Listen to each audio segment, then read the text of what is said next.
Hello Etiens, trending ulit. Trending again and again ang ating boys sa kanilang official comeback sa Amerika, Hong Kong at China. Ito pa lang si Aosia Shinomura ay nakabase sa US of A na siyang ebidensya na trending doon ang pagbabalik ng ating boys SB19 sa mundo ng musika, international man at lokal.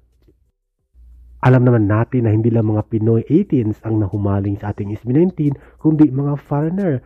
Marami din namang mga international fans ang nahumaling at umiidolo at nagugustuhan ng ating SB19, lalo na sa Amerika at syempre may sa China din at Hong Kong. Hindi lang mga Pinoy 18s, kundi mga Chinese at mga Americans. Ito nga at base sa survey, naka 5th at 6th spot ang ating boys SB19 sa Amerika. Ayon sa survey ng isang 18s na si Aoshi Shinamura. Sorry for that. At ito naman sa China, Hong Kong, trending din pala ang SB19, Philip at ang pagbabalik ng 18s at ng ating boys na SB19.